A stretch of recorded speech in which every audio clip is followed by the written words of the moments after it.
मैं तो जरूर जाऊंगा, चाहे कोई छुट्टी दे या न दे। बलदेव सब लड़कों को सर्कस देखने चलने की सलाह दे रहा है।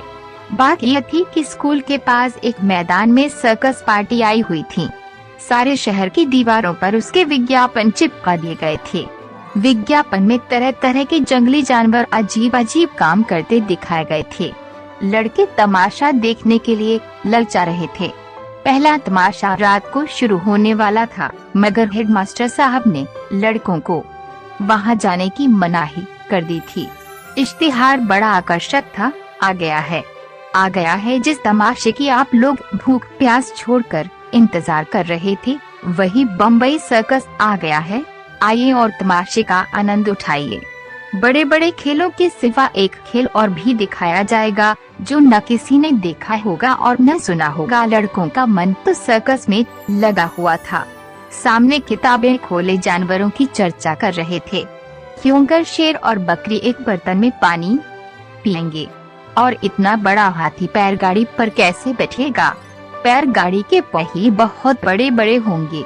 तोता बंदूक छोड़ेगा और बनमानुष बाबू बनकर मेज पर बैठेगा। बलदेव सबसे पीछे बैठा हुआ अपने हिसाब की कॉपी पर शेर की तस्वीर खींच रहा था और सोच रहा था कि कल शनिचर नहीं इतवार होता तो कैसा मजा आता। बलदेव ने बड़ी मुश्किल से कुछ पैसे जमा किए थे। मना रहा था कि कब छुट्टी हो और कब भागूं।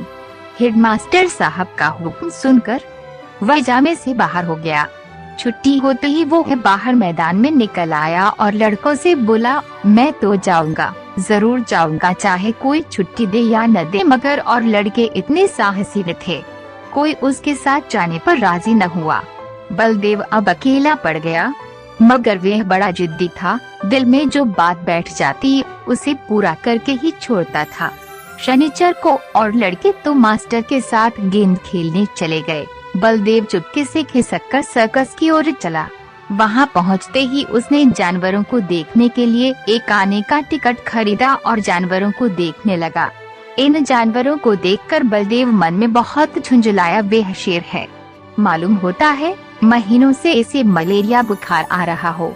वह भले क्या 20 हाथ ऊंचा उछलेगा, और ये सुंदर वन का बाघ है, जैसे किसी ने इसका खून चूस लिया हो, मुर्दे की तरह पड़ा है।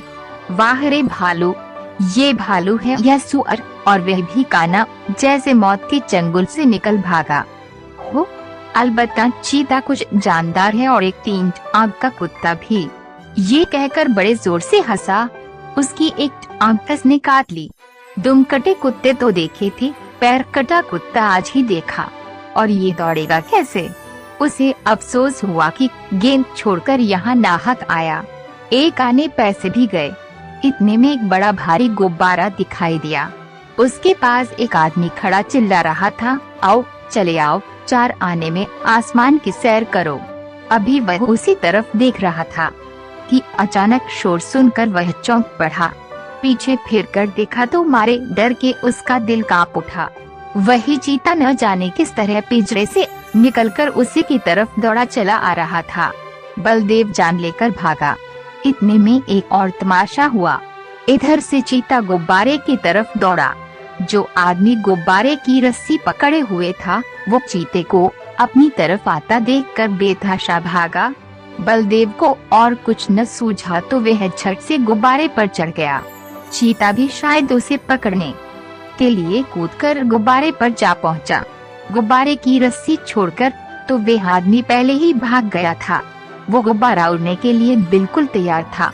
रस्सी छूटते ही वो ऊपर उठा। बलदेव और चीता दोनों ऊपर उठ गए। बात की बात में गुब्बारा तार के बराबर जा पहुंचा।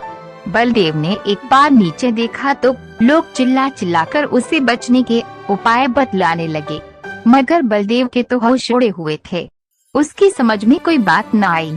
ज्यों-ज्यों गुब्बारा ऊपर उठता जाता था, चीते की जान निकली जाती थी। उसकी समझ में न आता था कि कौन मुझे आसमान की ओर ले जाता है।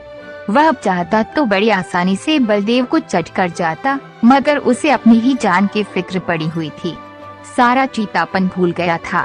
आखिर वो इतना डरा कि उसके हाथ पांव फूल गए और वह फिसलकर उलटा नीचे गिरा। जमीन पर गिरते ही उसकी हड्डी पसली चूर चूर हो गई। अब तक तो बलदेव को चीते का डर था, अब ये फिक्र हुई कि गुब्बारा मुझे कहाँ ले जाता है। वह एक बार घंटा घर की मीनार पर चढ़ा था। ऊपर से उसे नीचे के आदमी खिलौनों से और घर घरौदों से लगते थे, मगर इस वक्त वह उससे कई गुना ऊंचा था। एकाएक उसे एक बात याद आ गई। उसने किसी किताब में पढ़ा था कि गुब्बारे का मुंह खोल देने से गैस निकल जाती है और गुब्बारा नीचे उतर आता है, मगर उसे ये न मालूम था कि मुंह बहुत धीरे धीरे खोलना चाहिए। उसने एकदम उसका मुंह खोल दिया और गुब्बारा बड़े जोर से गिरने लगा। जब वह जमीन से थोड़ी ऊंचाई पर आ गया तो उसने नीचे की तरफ देखा, दरिया बह रहा था। फिर तो वह रस्सी छोड़कर दरिया में कूद पड़ा और